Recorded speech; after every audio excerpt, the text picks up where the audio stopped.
Okay, let's start now with our review about the subject contemporary world. So our exam composed of 30, 30 items, no, because that is given with our tawag nito, Vice President of Academic. So by virtue of no choice, so the instructor should follow, no. So muna siya. Okay.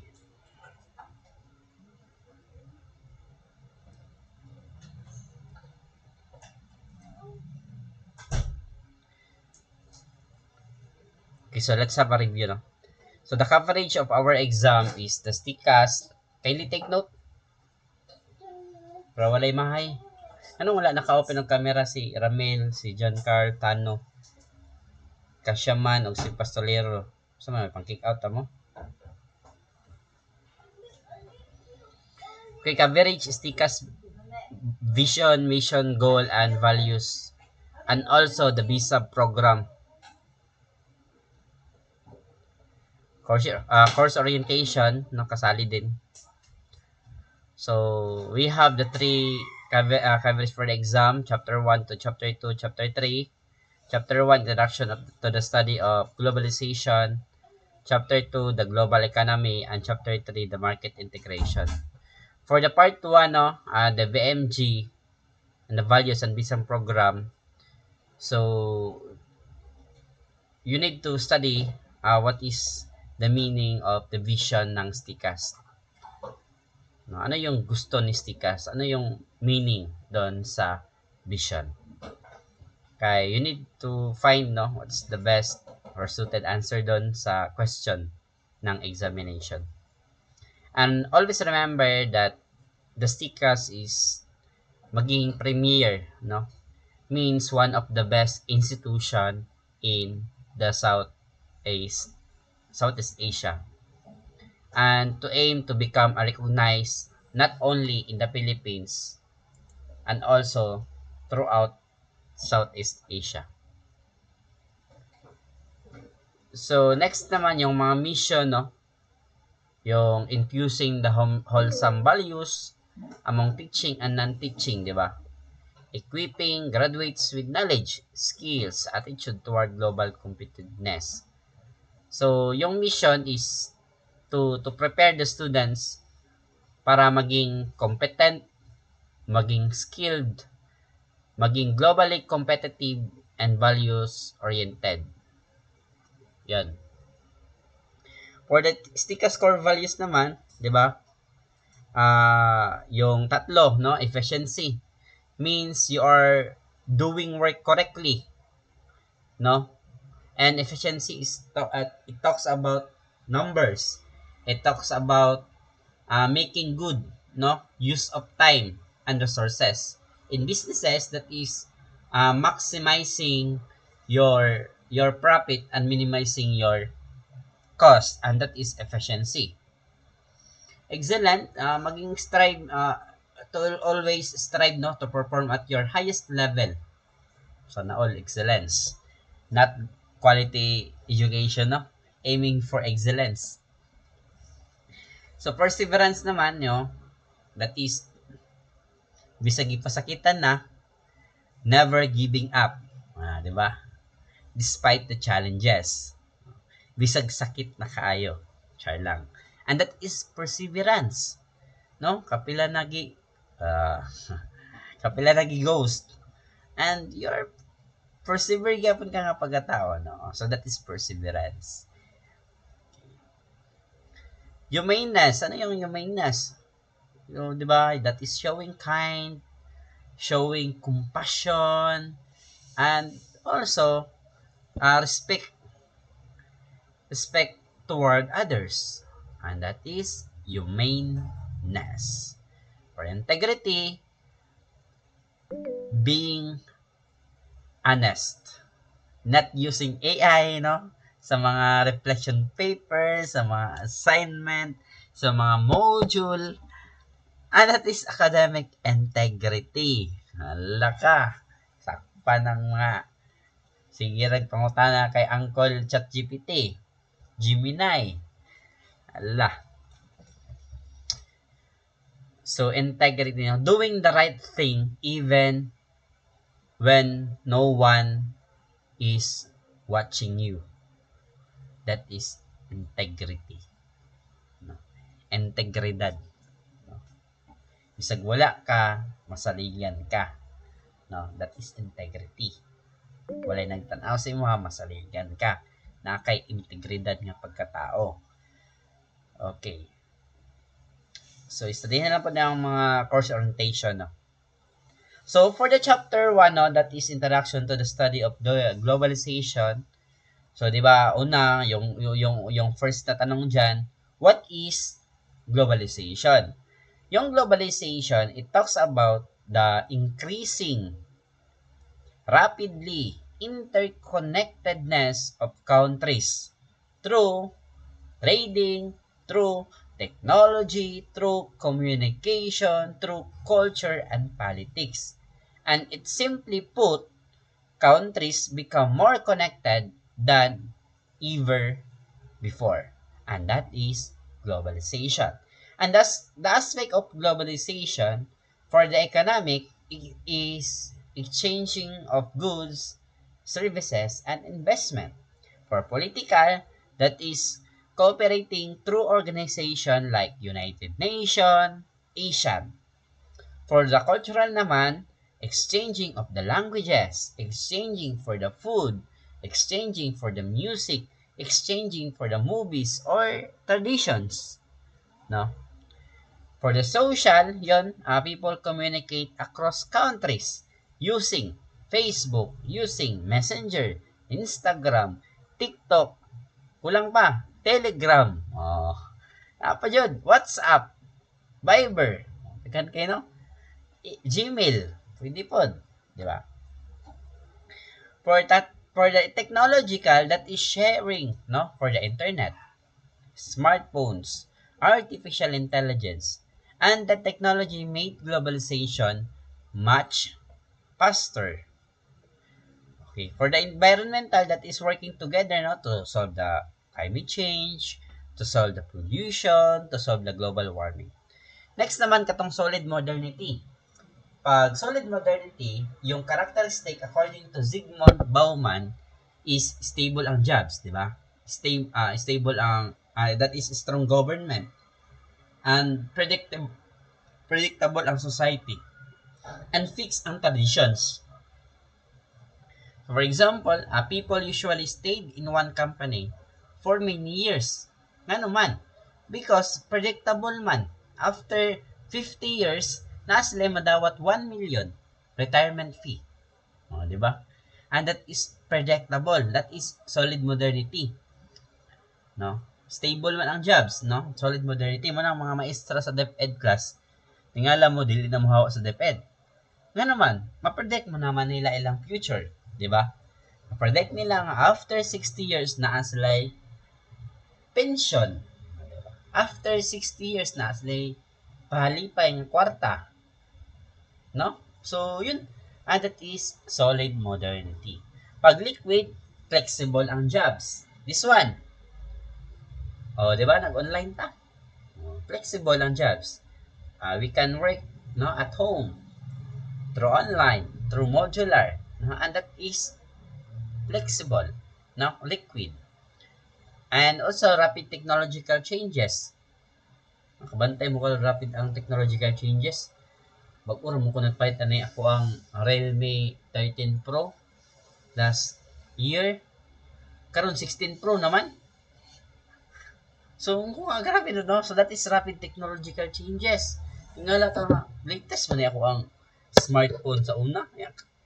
After 2 years, murag 10 naman ka variant ang nagawas. Oh, that is liquid, no?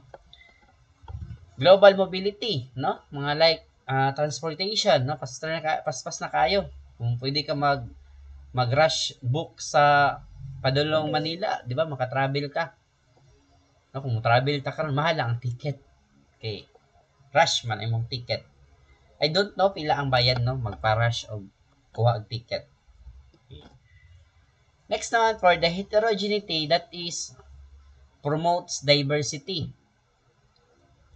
Ano man, people maintain different languages, no?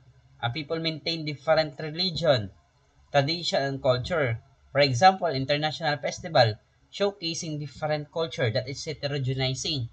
Diversity man, promoting diversity, di ba? Kung mayroong taog kadayawan sa Davao. Dili raman isa kabuk magsayo-sayaw dito Di ba lahi man ng mga different tribes, cultures, no? Ang magsayo-sayaw dito sa hapit na yung kadayawan, no? So that is promoting diversity, that is heterogeneity, no? Next naman, pag homogeneity, people become more alike because of globalization. Homogeneity, uniformity ba? Example lang, si Chowa, kaya siya may pinakadato sa inyo gusto siya mukaon og McDo dito sa Hong Kong, dali ra kayo. Kay McDo man na yung ginakaon, gikan sa iyahang pagka-newborn hangtod nagdako siya. So, kaon siya McDo dito sa Hong Kong, so naya pa McDo sa Hong Kong. Kaon siya McDo dito sa North Korea dito sa South Korea, kay na iyahang crush, makakaon niyo po siya og McDo dito No, sa Singapore, kaon siya McDo na agyapon, and that is homogeneity. Now, people become more alike because of the globalization. McDonald's, di ba? Starbucks, even the Netflix class, that is promoting homogeneity. Kabantay mo karon, ang bisag dili kay gwapo kay nga balay na basta naalay smart ay Android TV na internet, awa na naka-subscribe na og Netflix. Di ba? Naka-subscribe na ako, naka-subscribe ko Netflix and YouTube Premium. Spotify, no? So naka-premium ko, tulo na akong premium. Nga naman, that is homogeneity. Yes, Flores? Wala sir. Oh. That is homogeneity class, no? Promoting to become more alike. Kung may tabo lang, no? Halos na ng babae, no? More ginapangandoy ng iPhone. No? Kabantay ko ba? Karon sa mga babae, ang gusto nila iPhone. Ang mga lalaki po, lahi pa lang gusto. Gusto sila katong pang gaming. Di ba? Gaming, high specs nga mga cellphone. Mga tablet, kay para pang gaming yun, pagdulag ML, pang batak-batak yun, no? Misag di ilihawd. Nangandoy high spec, they have to dulag ML. Sige ragdulag marksman. Okay, chapter 2. Next naman, the global economy. That is economic globalization. So, the integration of different national economies through trade, investment, production, and finance. No, that is economic globalization. So, yung mga actors dyan, that is multinational corporation. Mga large company operating in many countries. Toyota, Samsung, Apple, Nestle, daghan pa kayo, no? McDonald's, daghan, no? Mga large companies. And that is multinational corporation. Take note MNC. Kalimti lang ninyo ang mansari sa inyong mga palangga, no? Ayaw lang dyan ito ang kuwan. Akong ipatake note sa inyo, Okay. Next naman, another actor niya mga kung sa company, protagonist, no? Next naman, FDI, no? The foreign direct investment. So, that is investment made by a company in another country. So, yun, a Toyota builds a factory in the Philippines. FDI, mga foreign. Mga foreigner ang tagiya. Kaning kuanday, kaning DIY. Di ba foreigner ang tagiya na? No, DIY.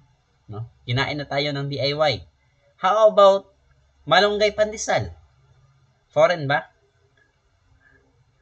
Dili saray. Okay, dili ay taka. Kinain na tayo ng Malunggay Pandesal, no? Bisag asa nga kanto na ay Malunggay Pandesal, di ba? So next naman, no, modern world system theory.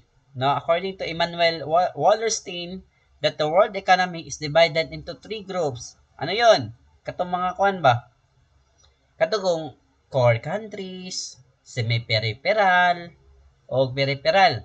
Pag core countries, that is rich kid. No, mga rich countries, industrialized, advanced technology like China. Ang China class is rich country na sila. No, rich country na ang China. No, industrialized na sila. Advanced ang kanilang technology. E-vehicle na ito No? So mga 70%, 80% e-vehicle na sila ito, electronic na. Kita kay murag magpalupad patag rocket. Rocket or rocket o rocket or rocket? No? So siguro magpalupad tag rocket na nato sa core countries. Wis gitag palupad gani gluthang gani. No, rocket pa kaha. Okay, industrialized and advanced technology. Example, United States, Japan, Germany, that is mga rich country. That is core countries. No? And semi-peripheral countries naman, that is developing countries. Both industrial and agricultural. Malaysia and Brazil. No? For the peripheral, that is less industrialized. No? Depend on core countries. Export raw materials. Murag kita. Nga naman, we are in the peripheral or semi. Kay peripheral jud the class, nga naman, we are depending, no, on the core countries. Depending ta sa mga import, no, nila. Yun. And kita nag-export pa tag mga raw materials. So, daghan kayo mga developing countries, no, like as peripheral. Nata sa middle, no, peripheral and semi. For the chapter 3 naman, tong market integration, that is, the countries become economically connected. Kitungod, trade, investment, and finance. And goods and services more move freely between countries. Katong IMF, kay hindi study, katong international fund, no, monetary fund, nga, lang siya for short term, magpautang. No, financial assistance, economic stability, loans during financial crises. Crisis. No, for example, the country is experiencing economic recession. So, may borrow money from the IMF, no, the International Monetary Fund. Ang World Bank that is for long-term loan, 'di ba? Long-term loan. Development projects, infrastructure, poverty reduction, education, health. No, dako na kay tag-utang. Pila to 31 trillion. Sa naman ang trillion ay? Kuan sa trillion ay. No, kabalo ba mo nga ang 1 ka milyon, 1 kilo na? Pila man ang trillion, pila man ang kilo. Or maabtan mo tag hinakot ana og 1 ka bulan hinakot sa kwarta na. Okay. So yun, world trade, no? Yes, sarihi po na. Magmora man to. So you need to pay attention the important organization, no? Katong UN, yung IMF, yung World Bank, WTO, yung GATT, under specific rules. And that would be all my review.